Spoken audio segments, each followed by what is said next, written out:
A continuación, les voy a presentar a la siguiente invitada de esta tarde. Ella es Rubí Villagrán. Es estudiante del Bachillerato en Enseñanza de la Filosofía, autora de artículos sobre filosofía política, ética y educación, publicados en revistas de la Universidad Nacional y de la Universidad Estatal a Distancia. Ha participado en actividades de reflexión y difusión del pensamiento.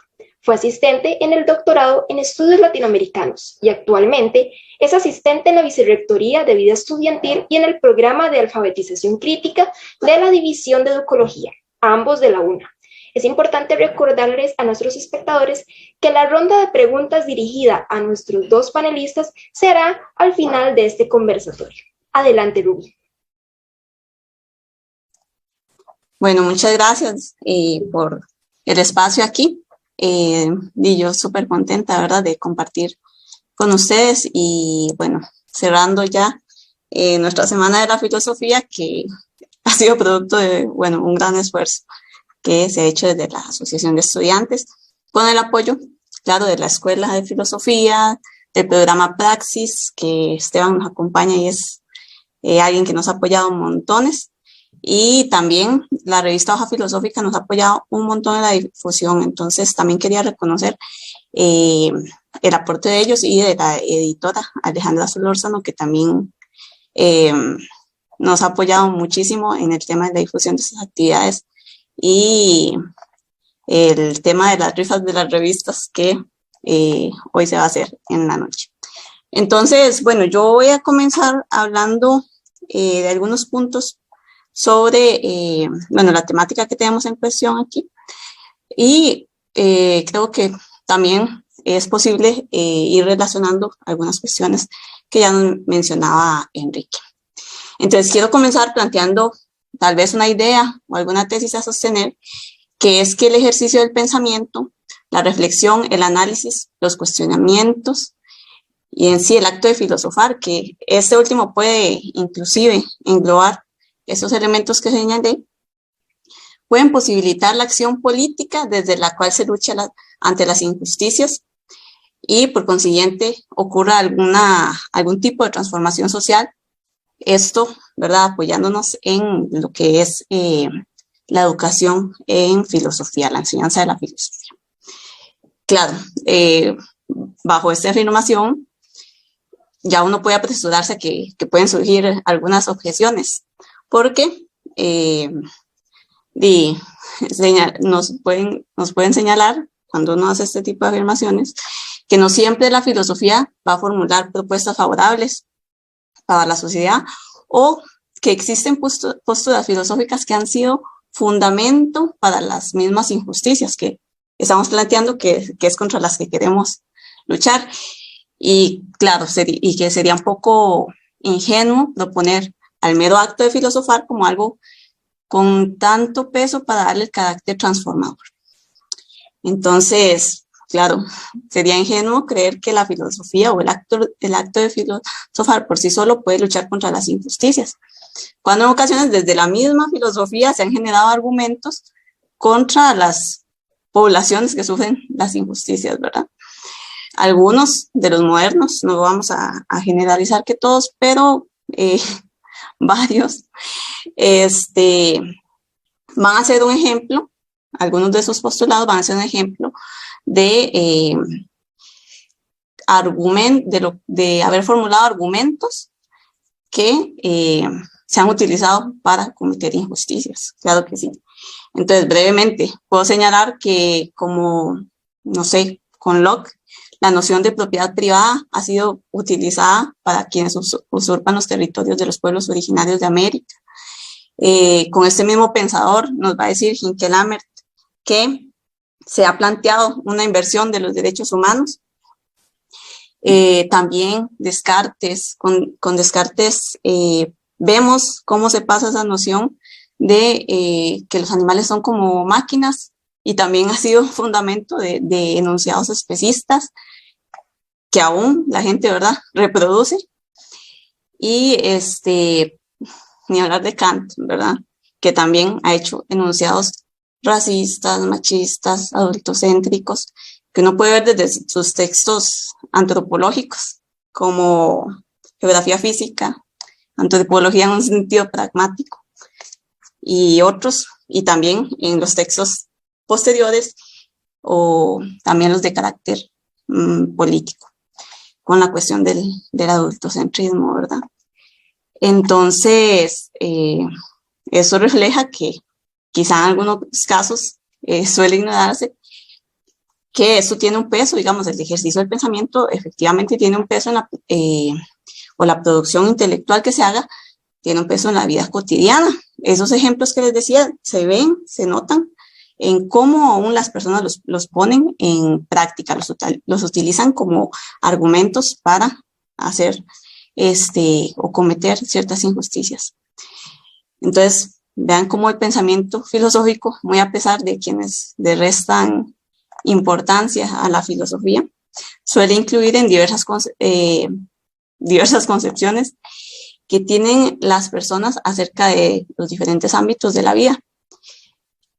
Aquí uno diría, bueno, basta dialogar con alguien que no haya estudiado tal vez nada directamente de la disciplina para identificar que tienen alguna concepción de cuestiones que se han planteado desde la filosofía.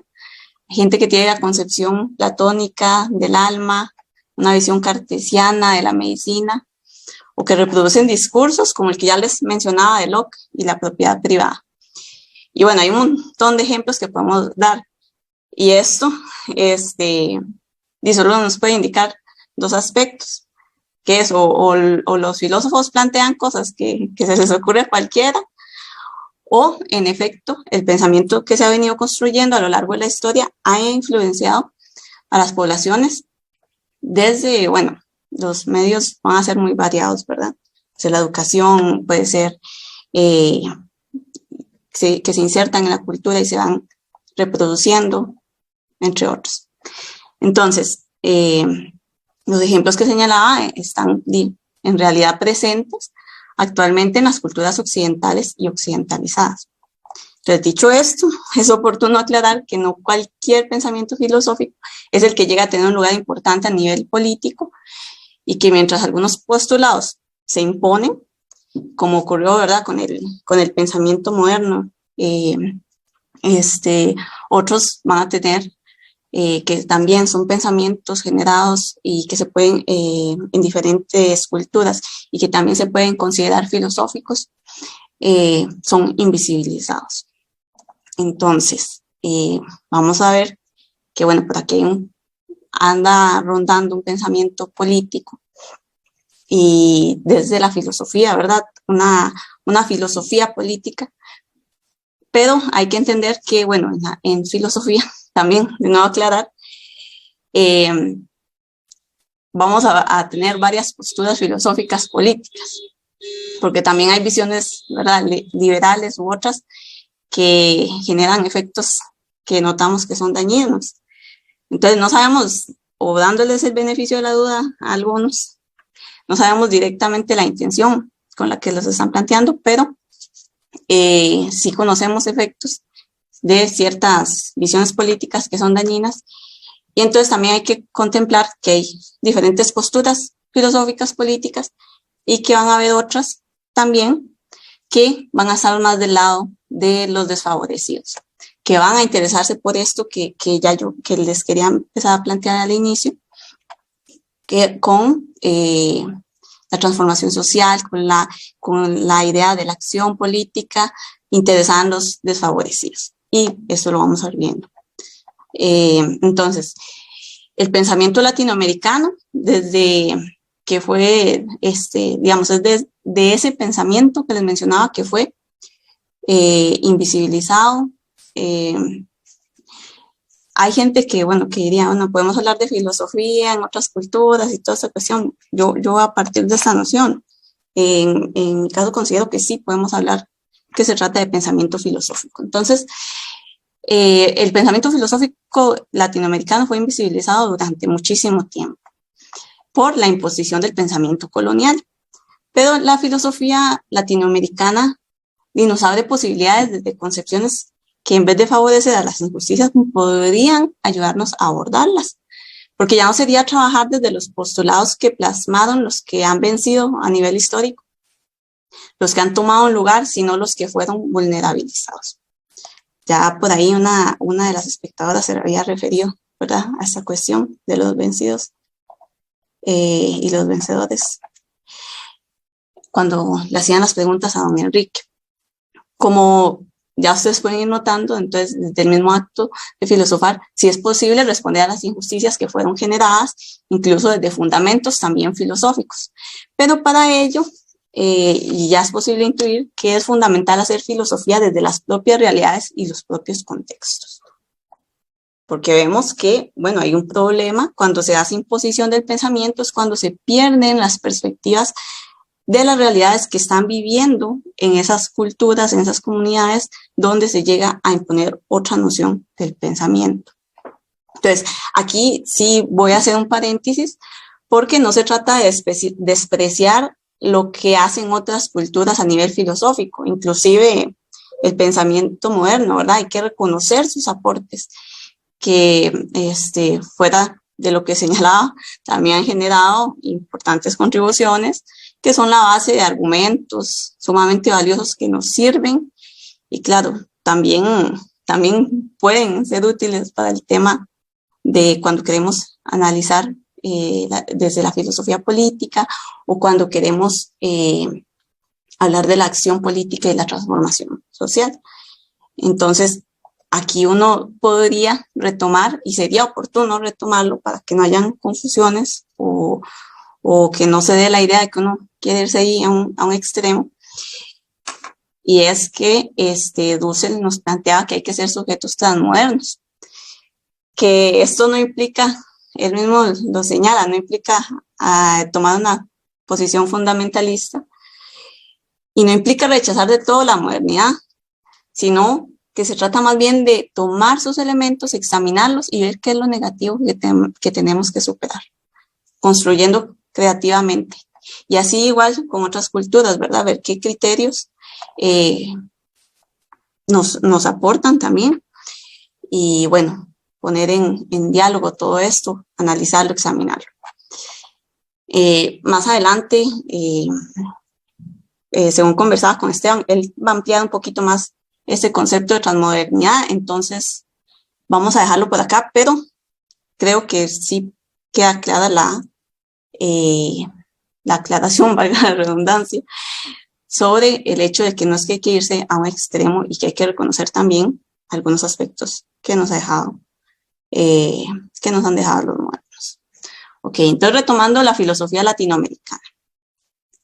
Hay que señalar que es mediante esta que se han generado luchas, movimientos sociales, los cuales son un reflejo claro para la acción política. Bueno, estos movimientos han partido de reflexiones generadas dentro de nuestras propias realidades. Vean que ahí ya está, ahí se muestra cómo es importante generar pensamiento filosófico desde el análisis de lo que estamos viviendo, de nuestra realidad contextual, para poder generar esa acción política.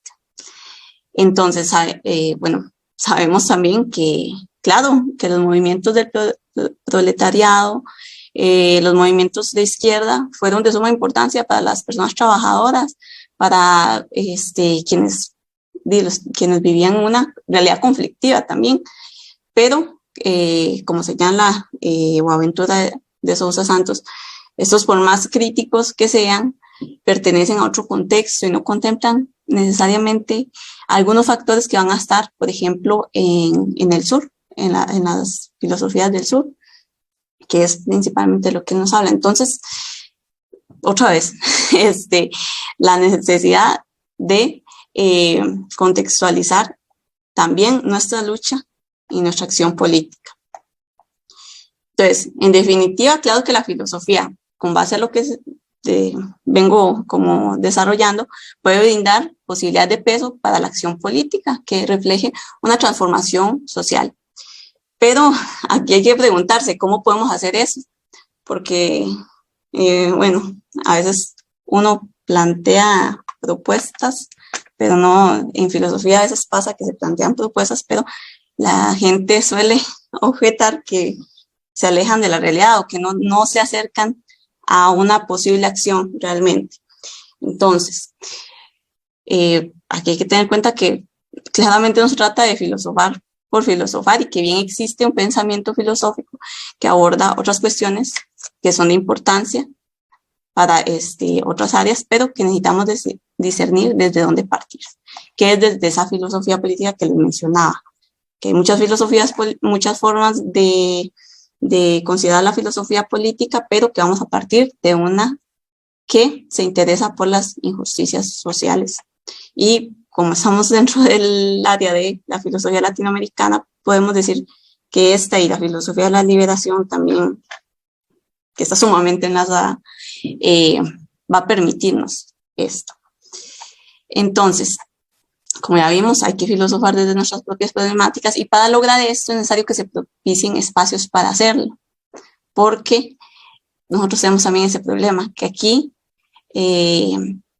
bueno, en general, en el contexto latinoamericano, hay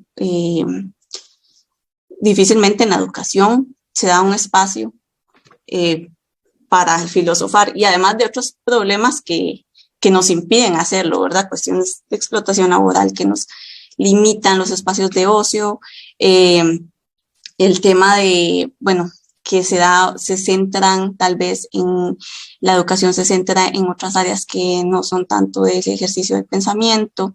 Entonces, ahí vamos a ver que es necesario entonces abrir el espacio dentro de la educación para esto. Esto es fundamental porque para que las personas de tempranas edades puedan, desde tempranas edades ya puedan empezar a cuestionarse, porque eso también a veces sucede que hasta que llegamos a la universidad podemos empezar a generar pensamiento crítico, si tenemos la suerte, ¿verdad?, de llevar algún curso o algunas, porque en las universidades tampoco es que todo sea pensamiento crítico, ¿verdad? Incluso filosofía, puede ser crítica o no, pero más adelante voy a abordar esto, voy a ampliarlo un poquito, pero si tenemos la oportunidad de llevar un curso o una carrera o algo donde desarrollemos pensamiento crítico, ya hemos pasado por toda una educación, 11 años de una educación que no nos permitía desarrollarlo, ¿verdad? Entonces, entonces es necesario, bueno, empezar a cuestionarse y desarrollar la reflexión, el análisis, bueno, todas estas cuestiones que ya les mencionaba. Entonces, considero que esto que les está dando énfasis, que es el pensamiento crítico, nunca debería estar desligado de la filosofía. Pero, como les decía, no puedo negar que he visto gente que se adentra en la filosofía y no necesariamente es crítica, ¿verdad? Porque, bueno, también la filosofía puede ser reducida a una reproducción del pensamiento que se ha dado, puede volverse una mera reproducción de la historia de la filosofía, pero bueno, eso ya es otro tema. Vamos a partir entonces de que es necesaria una filosofía crítica y que este tipo de pensamiento, el pensamiento crítico, nos diría Maynor Mora, supone el peligro inevitable de la alternativa.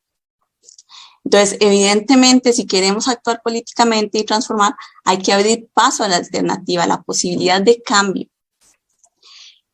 Y aquí hay que aclarar también que llevar a cabo eso no es tampoco fácil, porque existe el problema de que la educación latinoamericana trabaja mayormente también además de lo que les mencionaba, de estos reducidos espacios, trabaja desde currículums cargados de un contenido occidental. Entonces, no está esa construcción del pensamiento desde nuestra realidad, desde nuestro contexto, algo que Freire ya se adelantaba, ¿verdad?, a afirmar como algo fundamental para la transformación social, construir nuestro currículum desde nuestras realidades.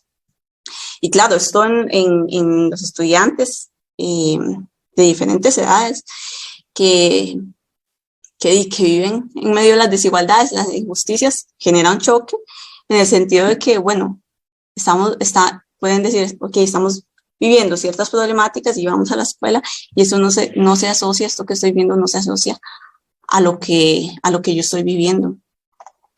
Son contenidos narrados desde otras perspectivas, lo que se está viendo.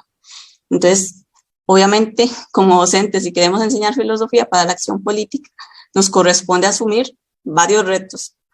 Primero, proponer currículums alternativos y enseñar a filosofar críticamente dentro de un sistema que no está planeado para hacerlo, ¿verdad? No está propuesto para ser necesariamente crítico, a pesar de que a veces en donde se formula el programa y todas esas cosas, diga, desarrollar el pensamiento crítico, un montón de cosas que digamos, la realidad no lo permite. Los mecanismos que se llevan dentro de la institución no lo están permitiendo. Entonces, tampoco sirve mucho que esté ahí en el papel y eso deberíamos tenerlo claro. No hay que ser ingenuos creyendo que porque esté ya en el papel, ya se dé. Entonces, bueno, también hay un reto, y esto que estamos hablando de la filosofía política, de educar en una sociedad despolitizada, ¿verdad? Entonces, generar una conciencia crítica política y contribuir al desarrollo del pensamiento crítico, reflexivo, que realice un análisis riguroso y le permita a la gente, a los estudiantes, analizar las desigualdades sociales y las injusticias, es difícil, ¿verdad? Cuando se viene de una cultura que no tiene un interés realmente en las cuestiones políticas. Entonces, todo esto que les menciono hay que hacerlo dentro de un marco de sinceridad. Es decir, estamos intentando generar una educación que algunos llamarían emancipadora. ¿Y qué supone? Que el estudiante sea un sujeto activo políticamente, con las posibilidades de hacer cambios en su realidad, pero que eso no es tan sencillo y que no vamos a alcanzar un mundo ideal donde desaparezca el conflicto y todos seamos libres. Ya Enrique lo mencionaba, ¿verdad? No es que va a desaparecer el conflicto porque sí, o que vamos a alcanzar ya la libertad y listo. El conflicto siempre va a estar, y la igualdad, la libertad y la solidaridad, y bueno, otras cuestiones también que buscamos no son productos terminados que se consiguen y se acaban, ¿verdad? Y se acaba el problema, sino que es un proceso inacabado, en constante construcción, y que si nos desentendemos de nuestro papel político activo y nuestro compromiso social, probablemente van a volver a ver retrocesos. Entonces, Freire sintetizaría esto del siguiente modo: la libertad se instaura como proceso. Entonces, aquí sería fundamental, ya para ir acercándome un poco más a cerrar, tener claro, y vuelvo a Freire, que, porque con todo esto que vengo planteando de la labor del docente, tampoco hay que ser ingenuos en que nosotros vamos a ir a liberar gente, ¿verdad? O caer en esa egolatría de creer que vamos a ir a liberar gente. No, nosotros no vamos a ir a desarrollar una pedagogía para los oprimidos. Aquí voy a citar a Freire: una pedagogía para los oprimidos como si fuera un pequeño regalo del poder, sino crear una pedagogía con los oprimidos como una forma de otorgar poder. O centrarnos nuevamente en la filosofía latinoamericana y de la liberación. Dussel nos va a decir que se trata de la responsabilidad acerca de la vulnerabilidad del otro, pero un proceso de construcción de un nuevo orden, con toda la ambigüedad que esto conlleva, dice él. Y bueno, que el filósofo, y yo me tomo el derecho a decir filósofa también, de la liberación, no es representante de nadie ni habla en nombre de otros. El filósofo o filósofo, crítico o crítica latinoamericano, como lo concibe la filosofía de la liberación, se asigna la responsabilidad de luchar por el otro. Eso es parte de un compromiso ético que se genera desde la filosofía de la liberación. Entonces, esto es necesario aclararlo porque podemos caer en la idea de que andamos, como les decía, liberando gente y que les estamos haciendo un favor, cuando en realidad se trata de generar espacios y apoyar desde nuestras posibilidades, desde nuestra labor. Bueno, hay que aclarar también que la filosofía, como planteamos, tampoco es que se dé solo en las escuelas, porque ahorita yo venía hablando de los espacios educativos y así, pero claro que en las calles, en las comunidades y en otros espacios se va a hacer filosofía también crítica y que impulsa la acción política. Y eso es obviamente necesario reconocerlo y valorarlo, porque como ya les mencionaba, es importante que las personas desarrollen el pensamiento en torno a la política y ojalá a una política de la liberación. Entonces eso puede ampliarse en otros espacios. García Corona, que hace un análisis descolonial de la Escuela de Frankfurt, sugiere esto que les voy a señalar, que dice que para la política de la liberación es cuestión perentoria que la reflexión filosófica política actual salga de la estrechez del horizonte academicista para vincularla estratégicamente con la realidad práctica cotidiana con el objetivo fundamental de transformar el sistema vigente. Entonces no todo se reduce a la academia, no todo el pensamiento filosófico es lo que se hace en las escuelas, lo que se hace en el colegio, lo que se hace en la universidad. Claro que afuera también se está haciendo pensamiento filosófico en las comunidades que están sufriendo por las desigualdades sociales, que están viéndose afectados por el aumento de la pobreza, que ahorita en contexto de pandemia están sufriendo el hecho de no tener acceso a recursos tecnológicos y percibiendo ese incremento de la desigualdad. Ya para ir finalizando, hablar de filosofía latinoamericana y acción política, considero que es urgente en el marco actual.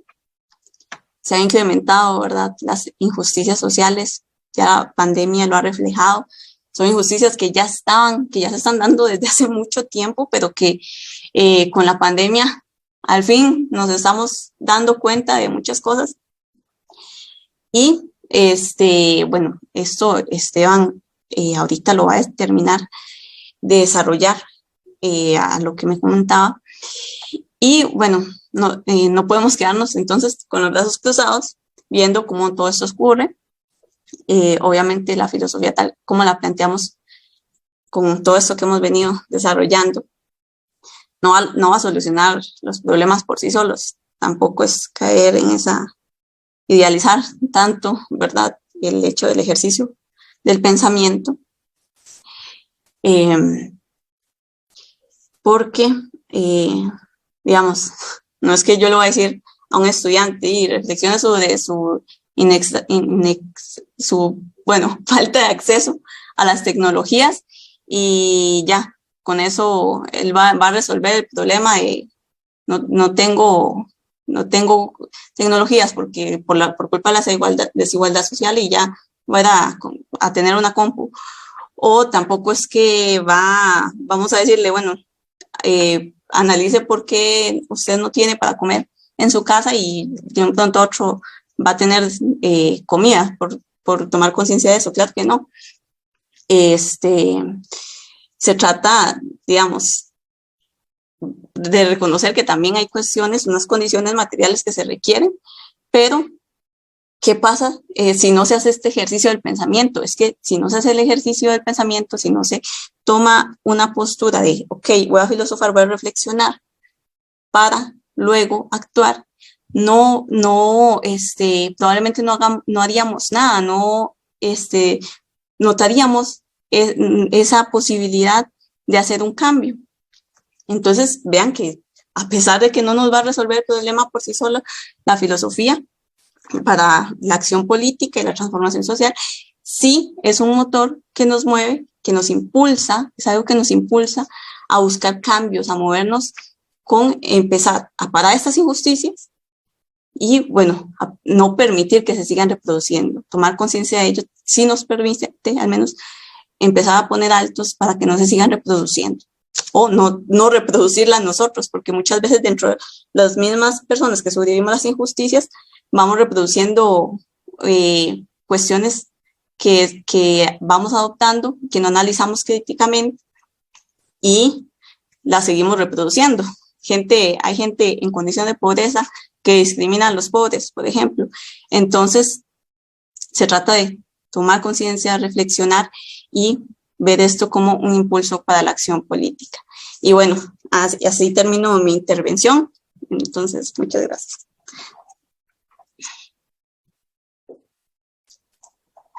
Agradecemos mucho a Rubí por sus valiosos comentarios. A continuación les voy a presentar al último invitado de esta tarde. Él es Esteban Aguilar, es académico e investigador de la Escuela de Filosofía de la Universidad Nacional de Costa Rica, licenciado en Filosofía, máster en Derechos Humanos y actualmente se encuentra realizando su doctorado en Filosofía Política y Moral por la UNED de Madrid en España. Antes de darle la palabra a nuestro ponente, queremos recordarles que ustedes pueden colocar sus dudas y comentarios a través del chat de Facebook Live para que nuestros invitados puedan contestarlas al final de este conversatorio. Bien, gracias María Paula. Y bueno, gracias a Rubí también por lo que presentaba. Y precisamente con esto último que planteaba Rubí, quisiera ir arrancando, ¿no? A ver, hablamos de filosofía latinoamericana y acción política. Y bueno, se me vuelve inevitable, y a partir de las intervenciones anteriores también, no pensar el contexto actual, ¿verdad?, que vivimos en América Latina. ¿Y cuál es el papel de la filosofía? ¿Cómo la filosofía debe enfrentarse a esto, ¿no?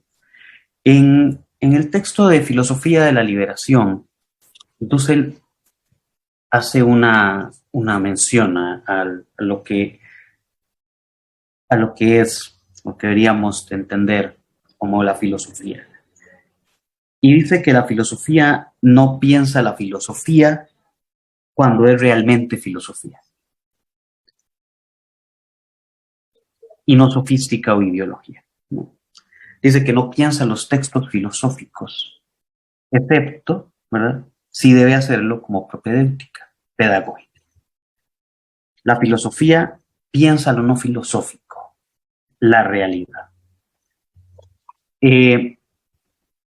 Pensando esto, pensando el contexto de la realidad con la filosofía, podemos ver un contexto actual, y me parece necesario tratar de entender un contexto actual, ¿verdad?, y la filosofía enfrentado a él, ¿verdad? Encontrar, por ejemplo, lo que hoy vivimos, ¿no? Una necropolítica, una administración de la muerte. Limembe dice que entiende como soberanía esa administración sobre la muerte en esta relación necropolítica. Y ver un poco el contexto en el que nos encontramos hoy, en el marco de la pandemia. Como bien decía Rubí, ¿no?, las desigualdades, los problemas las afectaciones económicas y demás, que ya van semanas de estar en medios, que van semanas de estar mencionándose, vamos para ya terminando este segundo año de pandemia. Y la discusión se ha concentrado mucho ahí, ¿no? Pero parece, y en algún momento, a pesar de que todos y todas comprendamos que no es así, parece que esa desigualdad y esos problemas vienen con la pandemia. Y como mencionaba Rubí, un problema que está muchísimo antes. un problema que se viene acarreando desde hace 40 años, ¿no? O muchísimo más tiempo. Nos encontramos entonces, ¿verdad?, ante una oportunidad, tal vez, una pregunta, un cuestionamiento ante el qué hacer y qué hacer desde la filosofía. Ahora, la acción política en torno a esto y el hacer respecto a esto debería de ir pensado de la forma más colectiva posible. Porque nos encontramos con una realidad en este contexto, ¿verdad?, en el que vivimos, donde más que nunca vemos que hay, pongámoslo de esta manera, cuerpos que importan más que otros. Nos encontramos en una realidad donde, como lo menciona Alejandro Rosillo, un filósofo mexicano, apelando a Henke Lammert, donde encontramos sociedades donde el mercado es el centro y donde todo otro parámetro, toda otra posibilidad está alejada. Y entonces, en medio de este contexto y en medio de esto, nos surge la pregunta, y ahora que mencionaba también Enrique, ¿verdad?, sobre esa justicia. Pero vienen otro montón de elementos respecto a este cuestionamiento sobre la justicia. Porque tenemos una inequidad gigante. En el caso de Costa Rica, el nivel de desigualdad social ha alcanzado porcentajes históricos. Los resultados, lo que nos revela hoy el índice de Gini a nivel de desigualdad en Costa Rica es la mayor en los últimos 40 años, 0,524, si no me equivoco, y una de las sociedades más desiguales del mundo. Entonces, ¿quién dentro de este contexto de la pandemia del COVID-19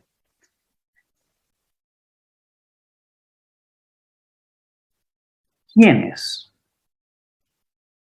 se convierten en esos sujetos que deben ser resguardados? ¿Y quiénes son los sujetos sacrificables? ¿No? Como diría Fanon, ¿no?, nos encontramos frente a la zona del ser y el no ser. Y la pandemia de alguna manera nos empieza a revelar algo que ya sabíamos. Y es que las personas que siempre han sido desventajadas lo siguen siendo. Que todas estas discusiones sobre teorías o muchas teorías de la justicia, que qué es lo que tratan de definir,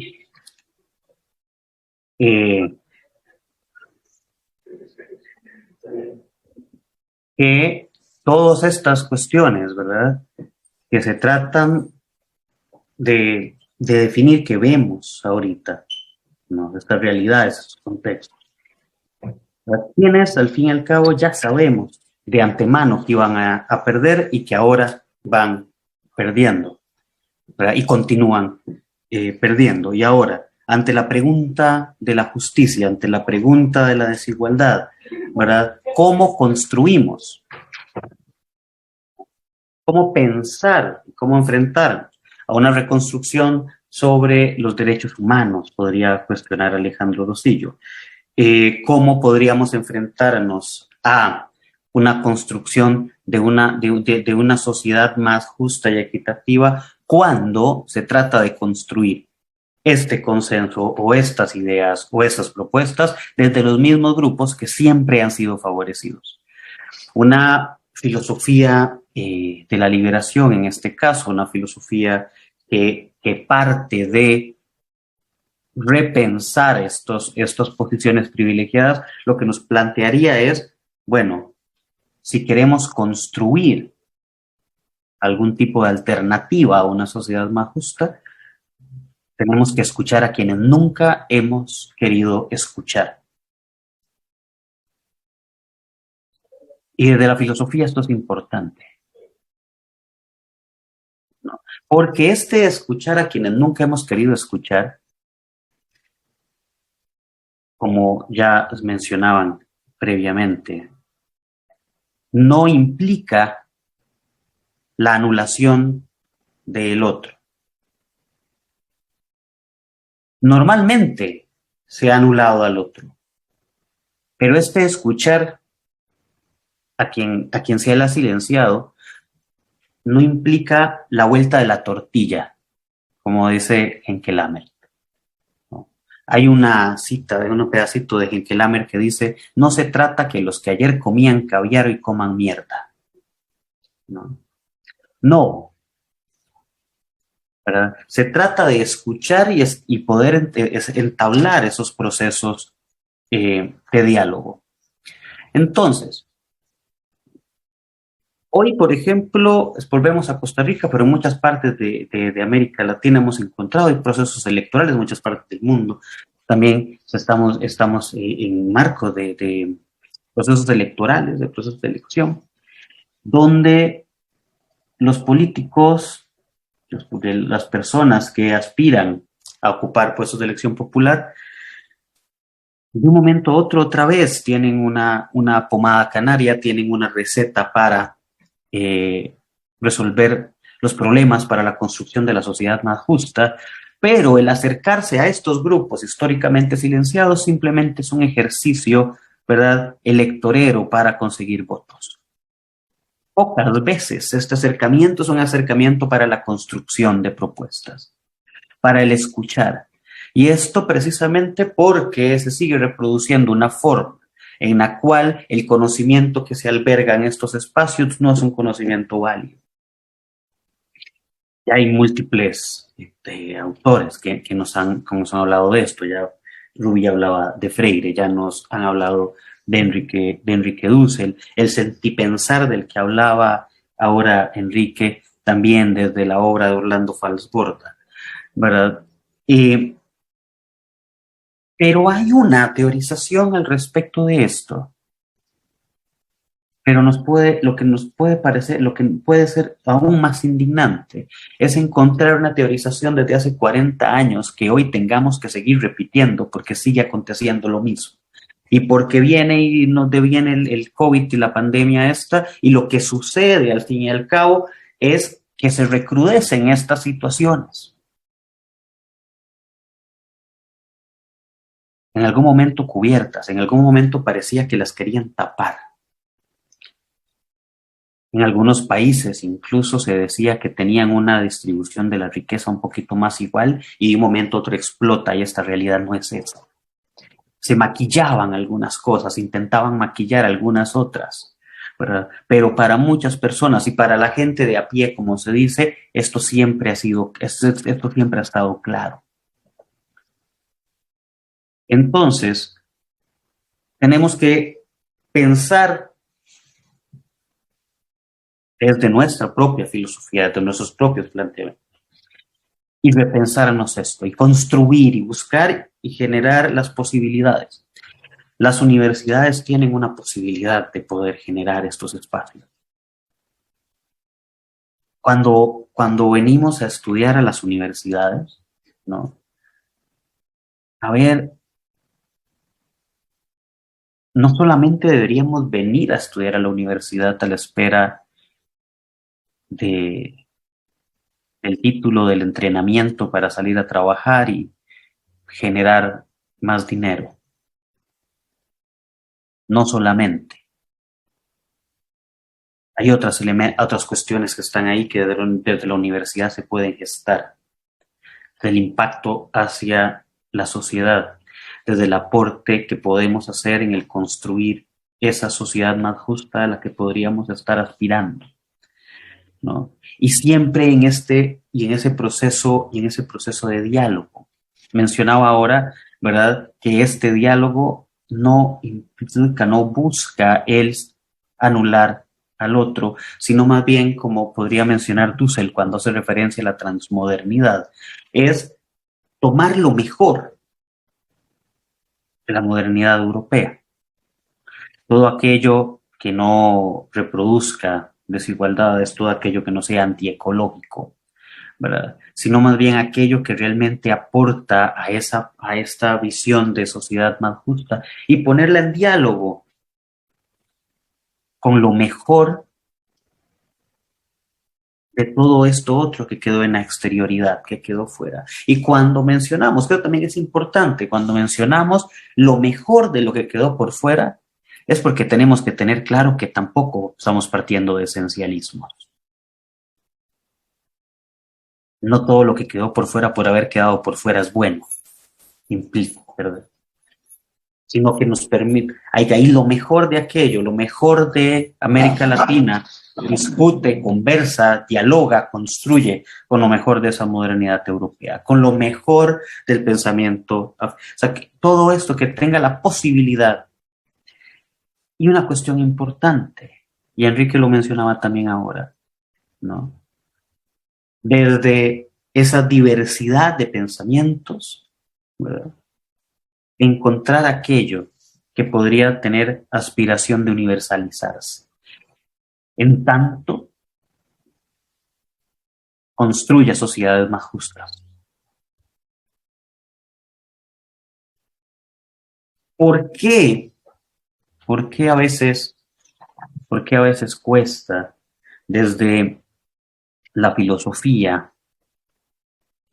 construir la propuesta en blanco y negro, como ahora mencionaba Rui?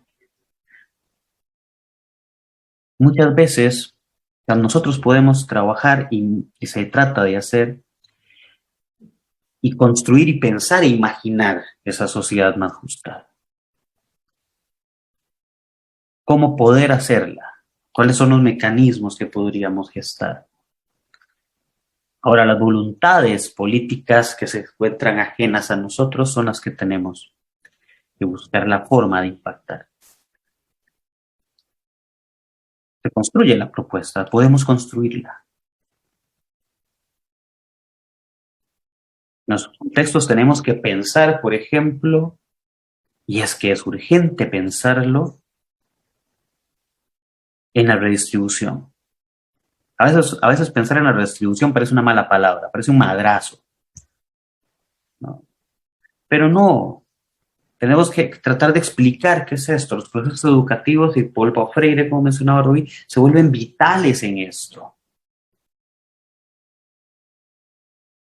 Hace unos días se publica una nota donde la riqueza, bueno, el 2% de la riqueza de uno de estos grandes millonarios, de las grandes tecnologías, de viajes al espacio, el 2% de su riqueza podría ayudar a desaparecer el hambre.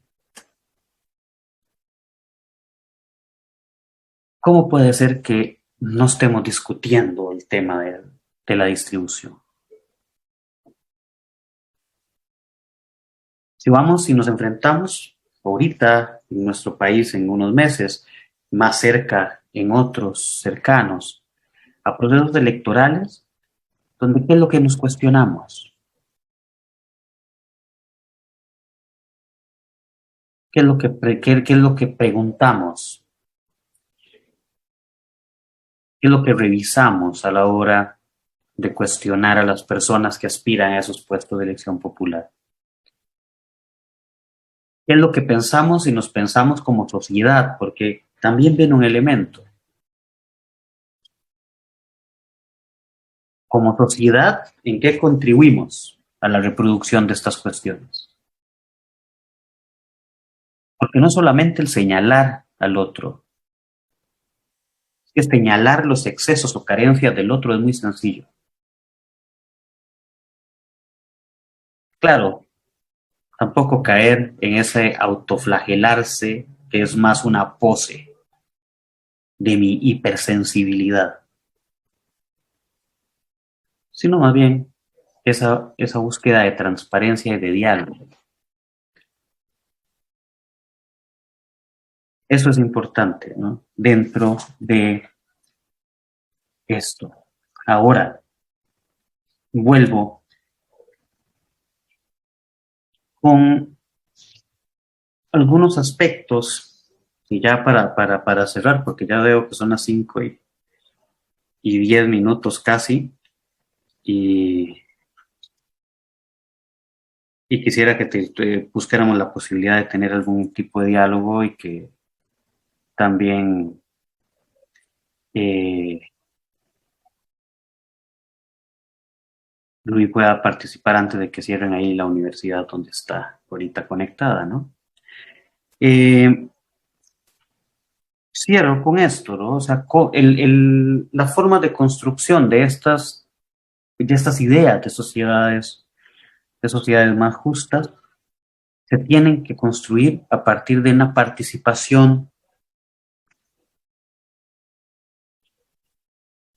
de la mayor cantidad de gente posible, de sus representantes. No podemos pensar, por ejemplo, en definir principios de justicia desde una visión particular nuestra, ¿no? Desde las particularidades ocupamos construir formas de diálogo. Si quiero definir un principio de justicia fundamental, porque es un ejercicio que en la filosofía política siempre ha pasado. Y entonces, ya sea Rawls, ya sea Rousseau, ya sea Hobbes, el mismo Locke, ¿verdad? Cuando tratan de definir esa idea del estado natural, ¿verdad? Los contractualistas en su momento, cuando tratan de definir esta idea de sociedad, está partiendo de una visión minúscula, de lo que asumo que podría ser la mejor forma, tratando en algún caso de ser lo más inclusivo posible, pero lo más inclusivo posible dentro de lo que puedo ver. Si no estoy dialogando con aquellos grupos que forman parte de aquella realidad que no me percato, ¿cómo puedo construir un principio de justicia, verdad? Que de alguna forma tenga una pretensión de universalidad, que de alguna forma pueda respetar las diversidades y formas de pensamiento. Eso es importante, ¿no?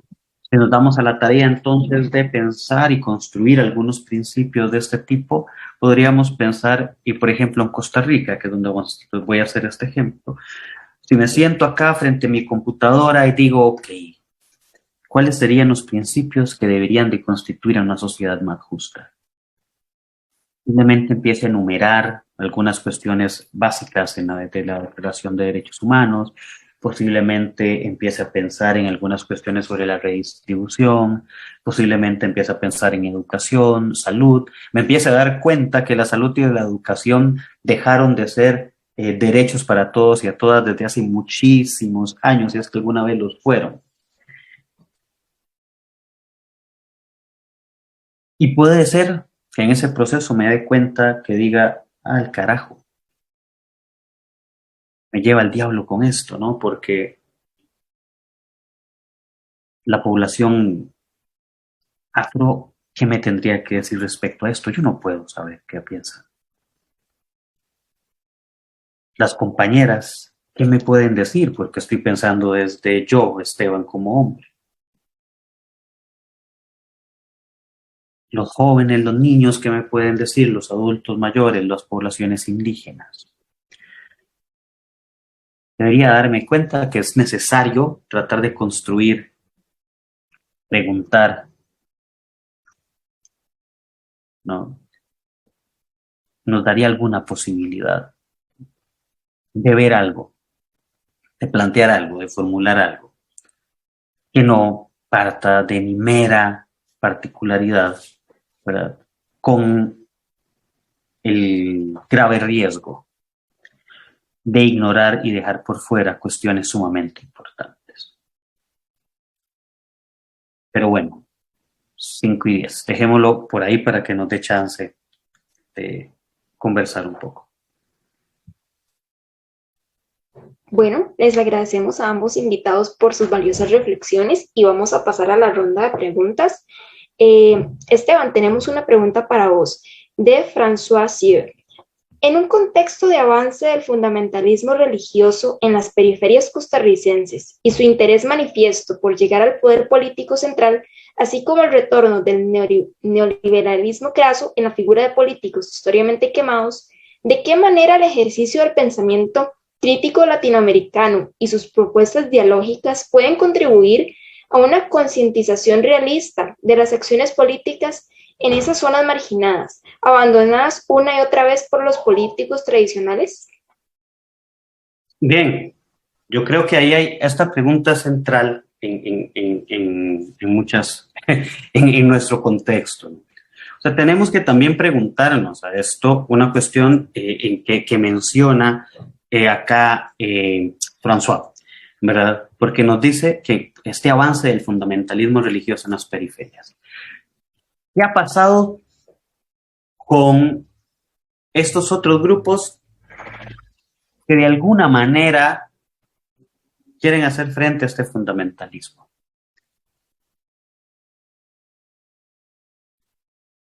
Nos hemos quedado en el centro. Nos hemos olvidado de las periferias. Hace 4 años, muchas personas, muchos académicos, no académicos, académicas, etcétera, ¿verdad? Reflexionaron en torno a esto y lo decían abiertamente. La mayoría de los grupos han olvidado a la periferia. Y ahí está el caldo de cultivo del levantamiento de un partido político de corte neopentecostal. Ahora, a ver, ¿de qué manera podemos, ¿verdad?, contribuir a esto, ¿verdad?, a evitar o a... No sé cómo, porque esto es importante también plantearlo. A ver,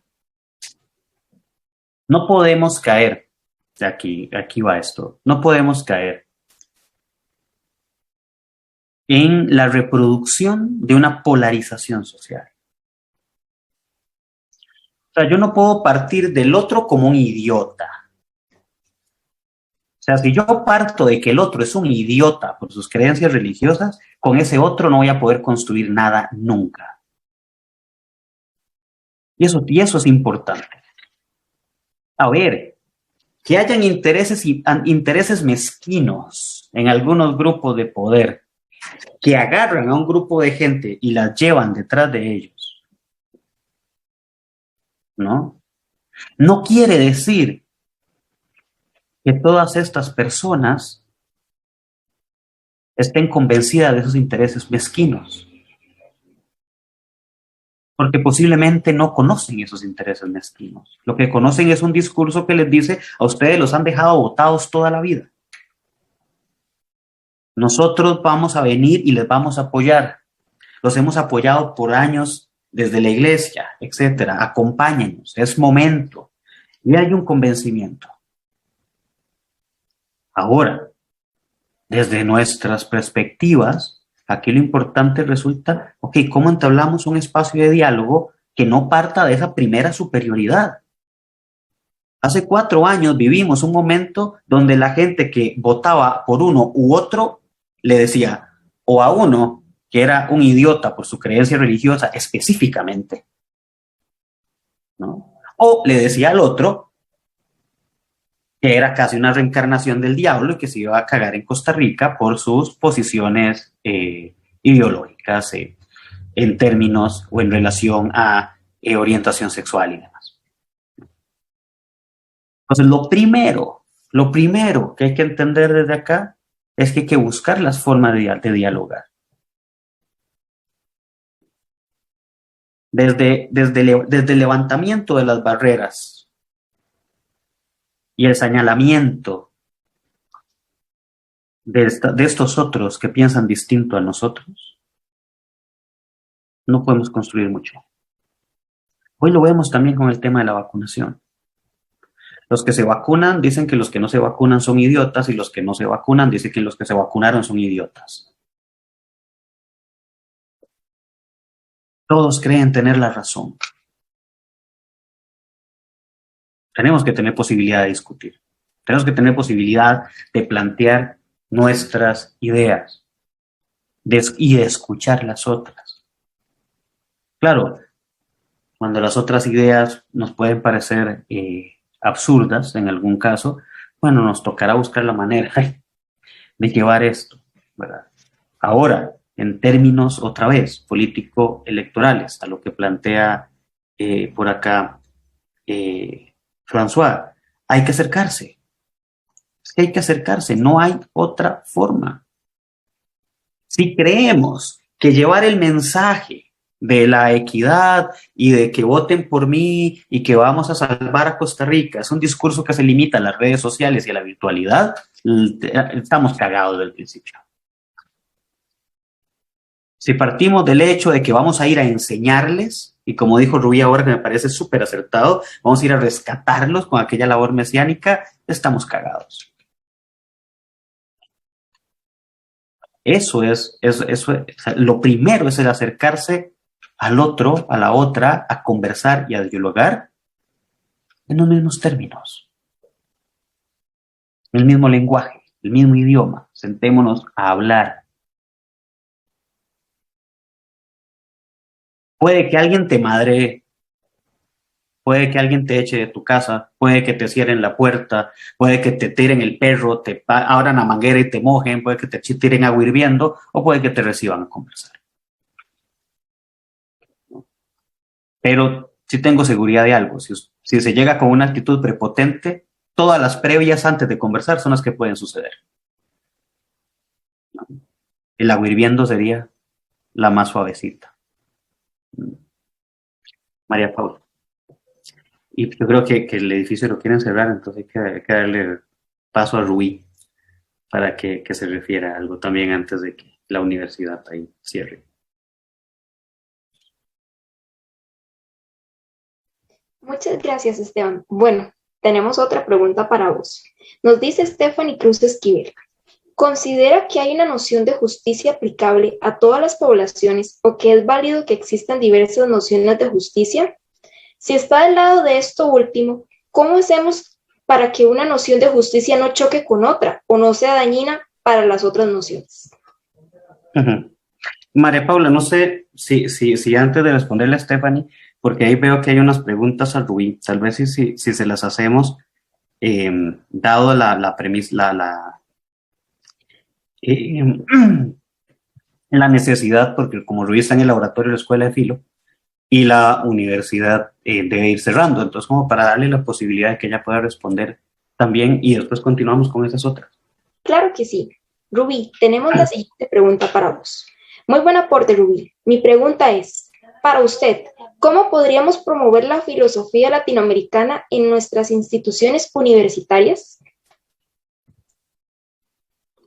Yo creo que, como les mencionaba hace un rato, la educación en general en Latinoamérica está muy cargada de contenidos occidentales, ¿verdad?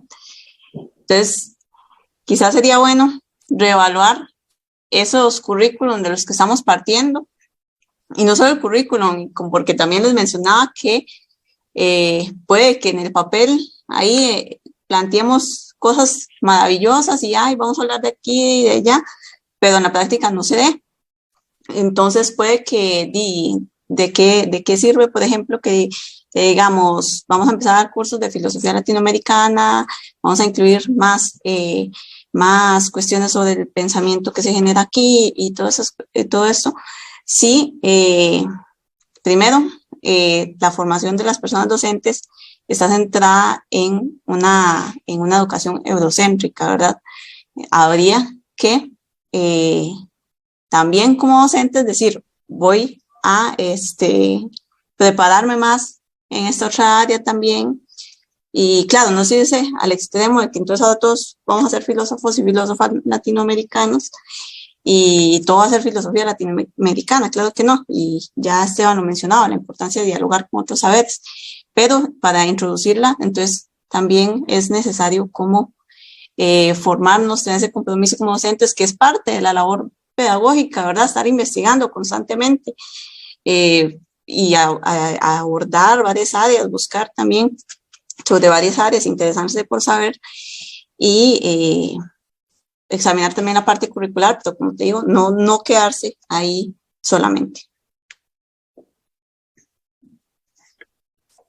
¿Qué más, Pau? Muchas gracias, Rubí. Tenemos la siguiente pregunta de Stephanie Cruz. Querida Rubí, ¿de qué manera se puede transposicionar la filosofía latinoamericana en el caso de los colegios y fomentar el interés del estudiantado en estos temas para una transformación social? Bueno, como les mencionaba también, normalmente en los colegios, o es muy común, no podemos decir que en todos, pero sí es muy común que nos centremos en una filosofía también muy occidental, o, bueno, que partamos de cuestiones filosóficas muy cliché. Siempre es como, vamos a hablar de Platón y usted le pregunta a los estudiantes, ahorita que por ejemplo, he estado haciendo una investigación con una población participante que nos ha estado comentando sobre cómo fueron sus experiencias en el colegio con la filosofía. De hecho, ayer hablaba con ellos y estaba haciendo un trabajo en grupo con otros compañeros. Y nos mencionan que siempre es como lo mismo, cosas muy básicas, o que nos enseñan muchas cosas en filosofía.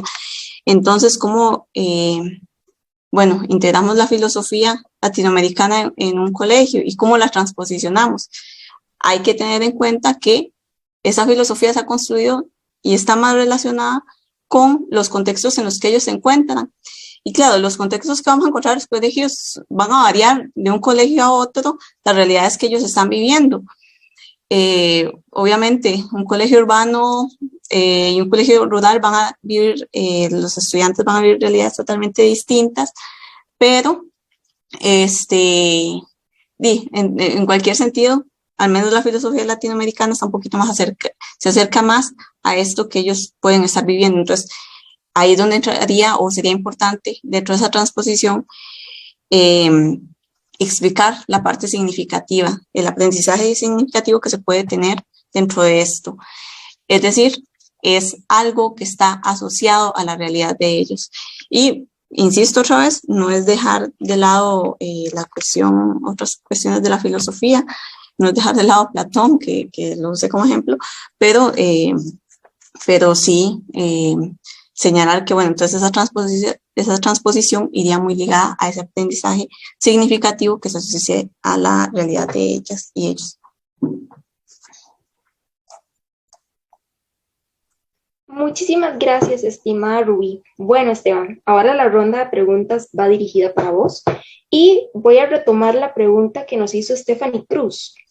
¿Considera que hay una noción de justicia aplicable a todas las poblaciones o que es válido que existan diversas nociones de justicia? Si está del lado de esto último, ¿cómo hacemos para que una noción de justicia no choque con otra o no sea dañina para las otras nociones? Bien, ahí saludos a Stephanie, que ha estado conectada de hace rato. A ver, yo no creo que una pregunta de esa se pueda responder así como que sí, hay una noción de justicia universal o no hay una diversidad, sino que hay que entender varios elementos acá, ¿no?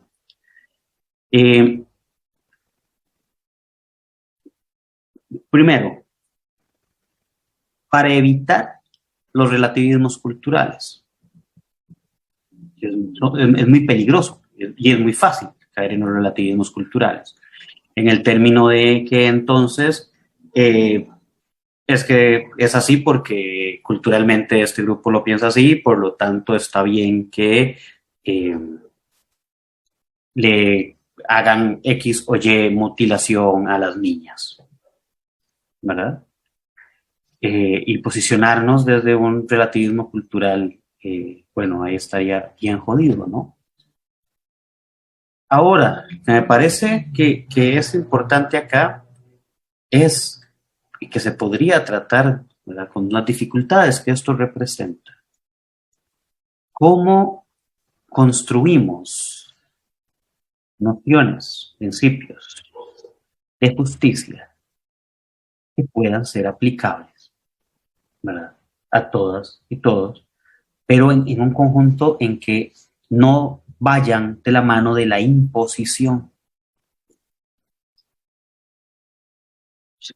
Posiblemente, si nos reunimos un grupo de personas de diversos espacios, grupos culturales, etcétera, podríamos estar de acuerdo que el hecho de que atenten contra nuestra vida, que alguien nos quiera matar porque se le metió el agua y sí, deberíamos de cubrirnos la espalda con eso. Entonces podríamos estar de acuerdo en que hay un elemento básico que es el principio del respeto a la vida y vivir dignamente. Y esto es muy interesante. Comúnmente desde la visión más occidental del mundo tratamos de ver y decir que los principios que deberían ser universales son los nuestros. Y ese es el problema que ha acontecido, ¿no? La universalización de unas ideas particulares impuestas a la fuerza a otros grupos. Porque si nos sentamos entre todos y todas, posiblemente pensemos que no es justo que una persona muera de hambre, indistintamente que los motivos que lo hayan llevado a morir de hambre hayan sido fruto de sus decisiones. Pues podría ser que estemos de acuerdo. Aunque puede haber un grupo que te diga, usted tomó esas decisiones, si se tiene que morir de hambre, no me venga a pedir a mí un pedazo de pan, muérase de hambre. Si no se esforzó lo suficiente, dirían otros, lo lamento. Si usted quiere vivir en esas condiciones es porque usted quiere. Van a argumentar unos terceros. Y ahí podríamos, ahora, entonces, no, podríamos llegar a un acuerdo, ¿verdad? Y vean lo complejo de esto. Estas visiones últimas que mencionaba, que condenarían a la persona que fruto de sus decisiones en este momento está muriendo de hambre, se muera de hambre, las encontramos muy presentes en posiciones políticas dentro de Occidente. En otros grupos culturales, yo no estoy diciendo que en todos, en otros grupos culturales, ¿verdad? Esto sería inaceptable, indistintamente de lo que esta persona haya hecho previamente, ¿verdad? Esteban, disculpa perdón por la interrupción, antes de proseguir con las últimas preguntas que te quedan, queremos darle un espacio a Rubí para que nos dé una breve despedida, pues ella por motivos de fuerza mayor se tiene que retirar en este momento. Sí, más bien, qué pena interrumpir a Esteban, pero bueno, agradecer muchísimo por el espacio y si es que estoy en la universidad y como queda encerrada. Entonces, mil gracias de verdad. Y bueno, los dejo con Esteban, que les va a seguir haciendo aportes maravillosos y muy hermoso, pues cerrar esta semana de la filosofía compartiendo, ¿verdad? Con ustedes. Gracias. Chao, Rui. Que estés bien. Gracias, igual. Bien. Ok, ¿verdad? Entonces, a ver, esta idea de tratar de entender, entonces, esta noción de justicia, digamos, una noción de justicia aplicable a todas las poblaciones, ¿verdad? Me parece sumamente complicada, ¿verdad? Me parece sumamente complicada. Me parece que entonces deberíamos de buscar las formas de construir principios en los que podríamos estar de acuerdo, ¿verdad? A ver, y esto teniendo claro que no siempre va a poder ser aplicable en todas las sociedades. A mí me parece también desde en otros aspectos que hay un tema que se llama la autodeterminación de los pueblos, ¿no? O sea, las poblaciones también tienen que tener la posibilidad de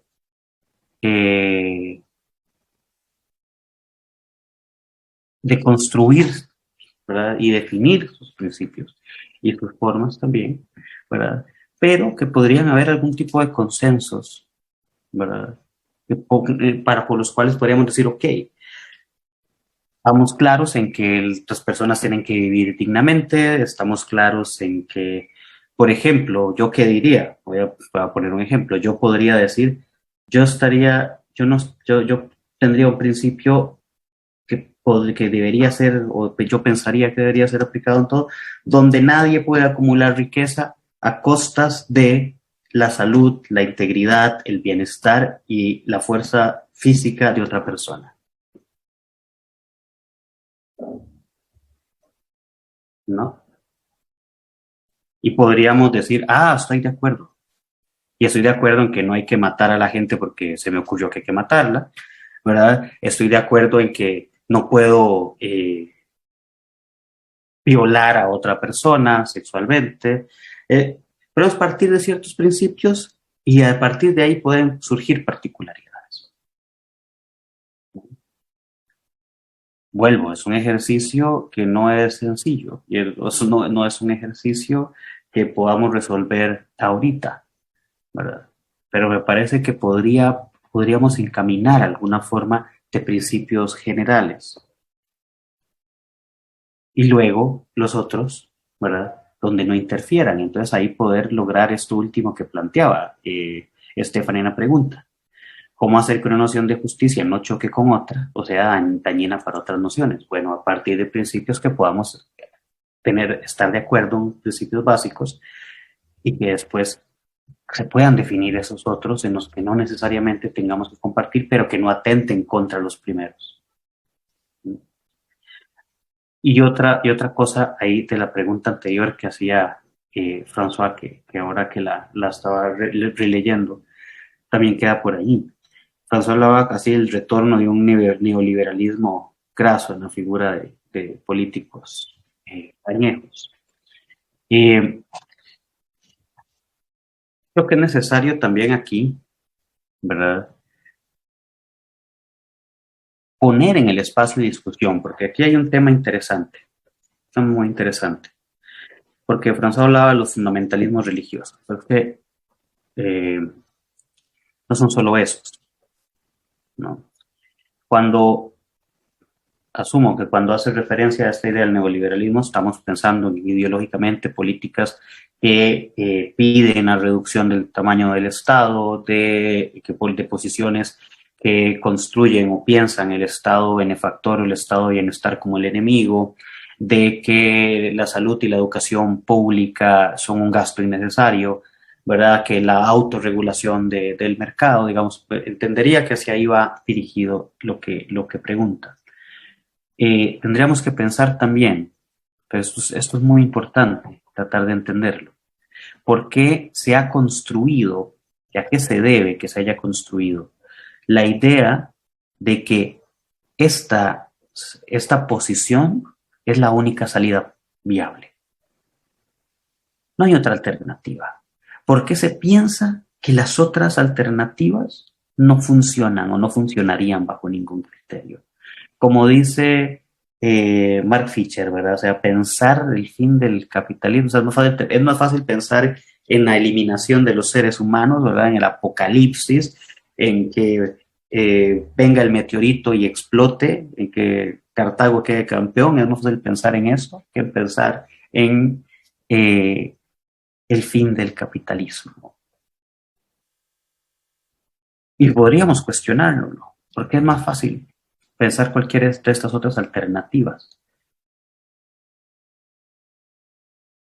Además, ¿qué influye tanto en las personas que en efecto le hacen afirmar que las universidades deberían de cerrar? El gran problema de Costa Rica son los empleados públicos. Si privatizamos todo, Costa Rica va a ser potencia mundial. ¿Qué hace pensar que mucha gente, o sea, qué sucede? ¿Qué influye de tal manera que hace pensar a la gente esto? Eso sería interesante pensarlo, analizarlo. Los medios de comunicación posiblemente en gran parte reproducen este discurso. Centros de pensamiento, pues, también posiblemente. La escuela misma, diría Jorge Torres, pensaría cómo desde la escuela se reproducen subjetividades neoliberales. ¿Verdad? Pues habría que ir pensando en esto otro, ¿verdad?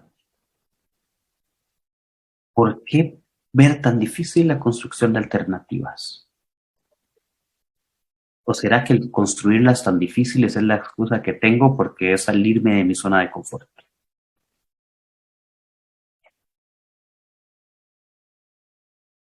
¿Mm? Y vuelvo al tema de las periferias. Si encontramos una distribución de la riqueza tan dispar, donde las periferias en Costa Rica son, y las zonas costeras son las más golpeadas permanentemente, antes del COVID y después del COVID, que lo siguen siendo.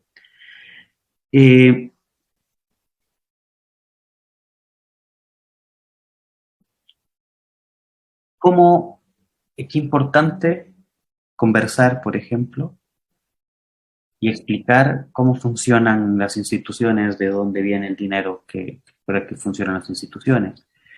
Porque es que también eso es importante. O sea, si viene un candidato a la presidencia y dice que en Costa Rica no se van a cobrar más impuestos nunca más en la vida. Todo el dinero que usted reciba va a ser suyo. Pues posiblemente hay mucha gente que se va a alegrar muchísimo, ¿verdad? Y se podría alegrar muchísimo, muchísimo. Pero, por otro lado, si le cuentas, bueno, pero con lo que vos generas de dinero ahora tienes que costear tus medicinas, el salbutamol para el asma, la acetaminofén si te duele la cabeza o todo lo que te duela, ¿verdad? Vas a tener que gestionarte o buscar el dinero para pagar la educación, ya no hay becas, tienes que ir a tocar la puerta de fundaciones privadas que son muy bondadosas y que Dios les ha concedido un corazón muy noble para que ayuden a todo el país porque sus dueños han acumulado demasiado dinero y les estorba. Bueno, habría que explicar eso también. Claro, eso no se explica.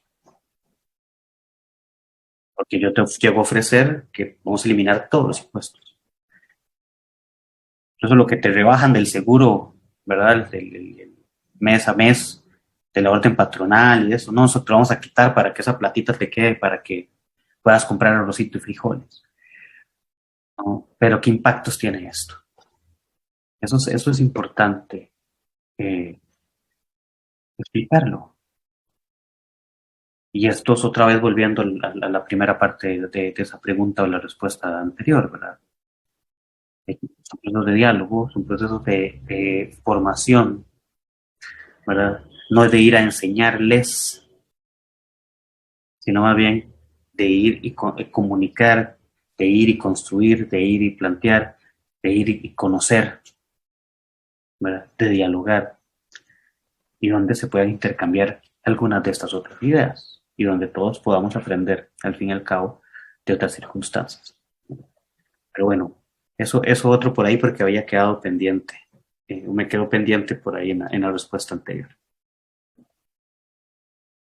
María. Bueno, la siguiente pregunta fue realizada por Diego Barrantes. ¿Qué tan urgente considera la filosofía latinoamericana para comprender los contextos y dar mejores respuestas a los problemas de nuestra región? ¿Cómo? Disculpa. Claro, te lo repito. ¿Qué tan urgente considera la filosofía latinoamericana para comprender los contextos y dar mejores respuestas a los problemas de nuestra región? Ok, ya lo entendí. ¿Qué tan urgente considero yo a la filosofía latinoamericana para responder a esto? Eh,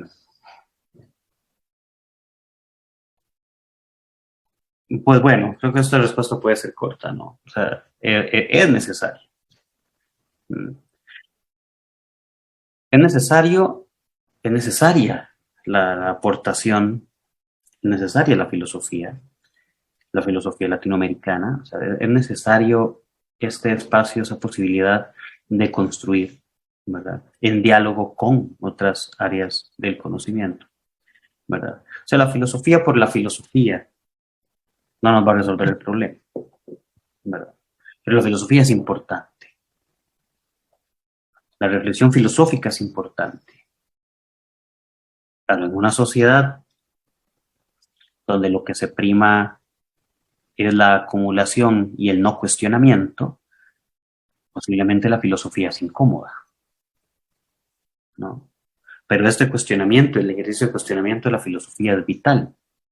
Y la construcción que se puede hacer de la filosofía. O sea, porque la filosofía no es mera especulación. Una filosofía que se queda en mera especulación, pues se quedó en la mitad del trabajo filosófico. Cuando hablamos de la praxis y de las praxis, las formas de interpretar las praxis, decía Dussel, ayer en un curso conversábamos sobre un texto de Alejandro Rosillo y hablábamos de la praxis de la liberación. Cuando hablamos de esa praxis, esa posibilidad de cambiar o afectar remotamente, aunque sea la realidad, ¿verdad? Hay una importancia fundamental. Y claro que podemos construir cosas en diálogo. Podemos sentarnos, por ejemplo, voy a poner un ejemplo acá, si hablábamos de justicia, hablábamos de definición de principios de justicia, y podríamos entender por qué la complejidad, para que si estoy aquí sentado solo acá frente a la biblioteca, frente a la pantalla conversando, se empieza a hacer tan difícil el pensar en la construcción de ciertos principios de justicia. Claro, pero si nos sentamos a conversar con personas de otras áreas del conocimiento también, ¿verdad? Y tanto académico como no académico, economistas, cientistas políticos, comunicadores, comunicadoras, esto en el ámbito académico, con grupos obreros, con campesinos, con pescadores, etcétera, pescadoras. Podríamos en ese proceso de diálogo aportar desde nuestras posiciones de la filosofía. Y la filosofía latinoamericana llama esto. Bien lo mencionaba ahora Enrique, ¿verdad? Cuando hacía referencia a esta idea de los sistemas filosóficos. La filosofía latinoamericana apela a eso que decía Dussel, ¿verdad? Y del pensar y de una filosofía que se construye desde estos grupos que llamado víctimas, que Freire llamaba oprimidos, que Fanon llamaba condenados, ¿verdad? O sea, desde esos grupos se construye la filosofía latinoamericana ve eso, entiende esto otro. Entonces se vuelve vital, importantísima, ¿verdad? Y además que pueda dialogar con las otras filosofías. No es que la filosofía latinoamericana tiene una pomada canaria y para resolverlo todo, que vamos a repartir ciertos libros como si fueran textos sagrados, que con solo leerlo ya te curaste el alma, el corazón y la panza, ¿verdad? Sino que aportamos al diálogo. Y ahí la filosofía es importante en esto. Y la reflexión filosófica es importante, es vital. Y en contextos como los que vivimos actualmente es vital la reflexión filosófica en torno a esto. Bueno, dije que iba a ser corte, no fue tanto, pero lo dejo por ahí para no seguir ampliando. Bueno, Esteban, muchas gracias. Y nuestra última pregunta fue realizada por Emily Montero, ¿Qué tan favorable es utilizar el concepto de equidad en vez del concepto de inclusión? Es que muchas veces al utilizar ese término en ese contexto, muchos sectores vulnerables se ven enajenados y reducidos a una enorme porción de la población que depende de la mendicidad del Estado, porque supuestamente no pueden pertenecer a la máquina productora. Bien, aquí tengo la pregunta de Emil, la estaba leyendo precisamente hace un rato también. No sé hasta qué punto será que equidad pueda utilizarse de esa forma, ¿verdad? Pero entiendo a lo que se refiere, ¿verdad? Claro, deberíamos hablar de formas de inclusión. Más que también, a ver, como dice Silvia Rivera Cusicanqui, muchas veces nos inventamos formas de incluir pero excluyendo, ¿no? Porque la idea de la inclusión, al fin y al cabo, también ha venido a construir formas de exclusión, ¿verdad? Entonces, yo lo que veo, y aquí lo que me parece importante, sobre todo dentro de eso que plantea Emily, ¿verdad? Es que muchos de los sectores, ¿verdad? Se encuentran y se reducen a la mendicidad, pero es que ahí entra otro elemento que es la caridad, ¿no? Y a ver, la caridad, por más que se te conmueva el corazón, ¿verdad? Una persona se siente a ver el sueño de Navidad en diciembre y se le conmueva el corazón y llore y va y dice yo voy a ir a llevar 1,000 pesitos a esta familia para que les compren su televisor y puedan verse en tele, voy a llevarles 2,000 pesitos para que les compren comida o su bicicleta que quiere el niño. Eso no resuelve el problema. La caridad no resuelve el problema. La caridad no tiene forma de construir equidad. La caridad, al fin y al cabo, como diría Freire, ¿verdad? La caridad lo que hace es construir seres que son moralmente superiores a otros. Pero además construyen su humanismo en esa caridad. Necesitan que ese individuo exista porque es el reflejo de que es una buena persona. Pues la caridad no cuestiona un sistema de privilegios que hace que haya un grupo que está ahí. Entonces habría que, o sea, es necesario pensar, ¿verdad? Y romper eso. Entonces, a ver, una cosa muy interesante acá.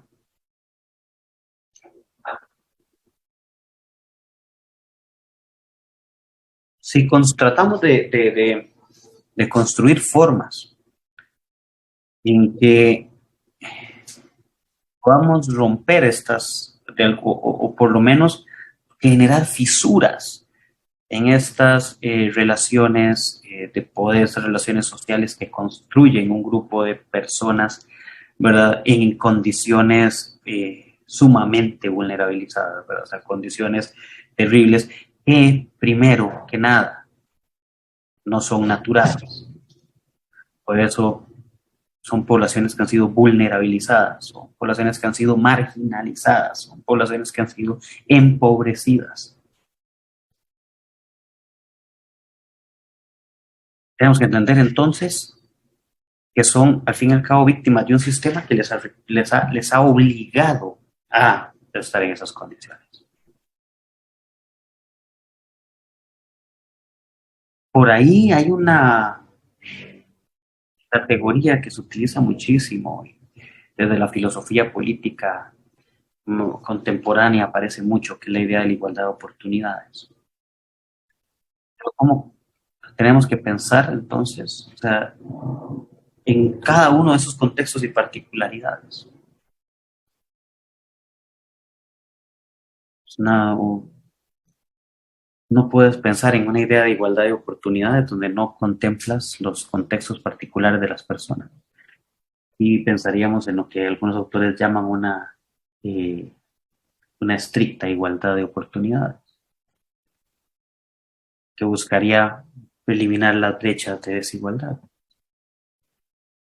Y hay mucha tela que cortar en torno a esto. Sería todo una ponencia más y toda una gran discusión para hablar de esto, que en algún otro momento la vamos a tener fruto de unos proyectos de investigación, ¿verdad?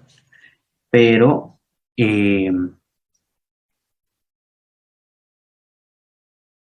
lo que sí podríamos empezar a cuestionarnos, y esto fue un buen ejercicio en esto que plantea Emily, y vuelvo con el tema de que nos acercamos a las elecciones. Revisemos qué nos dicen al respecto de esto. ¿Qué pasa con los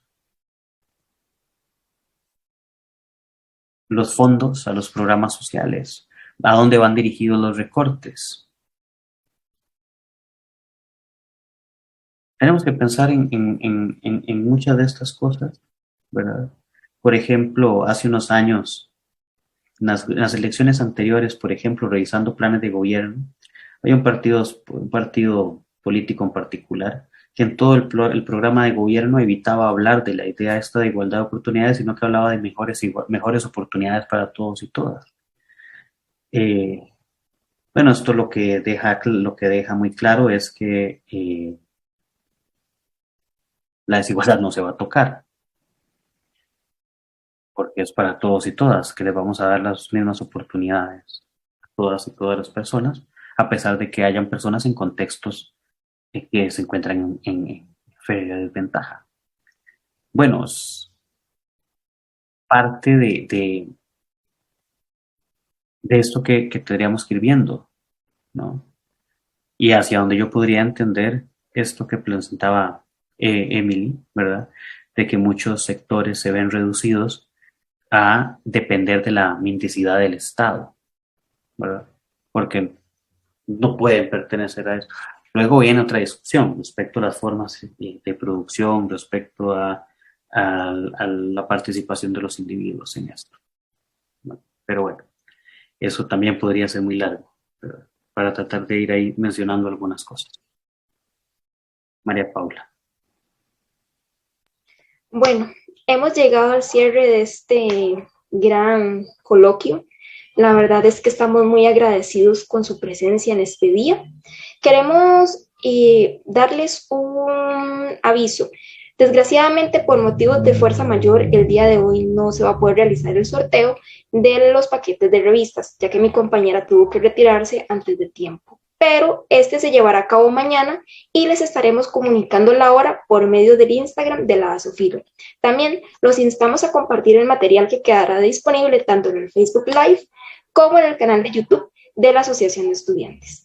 Y ya para finalizar, quiero leerles un mensaje que con mucho cariño hemos redactado para ustedes.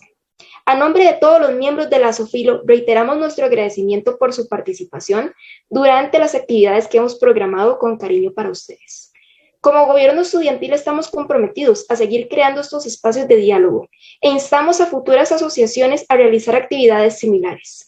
Es hora de liberar a la filosofía de las ataduras del tradicionalismo e incorporarla a temas comunes en nuestro diario vivir. Los instamos a seguir creando conocimiento y a expresar sus ideas. Todo conocimiento es maravilloso y debe tomarse en cuenta. Feliz noche, muchas gracias por su asistencia y les extendemos un cordial saludo.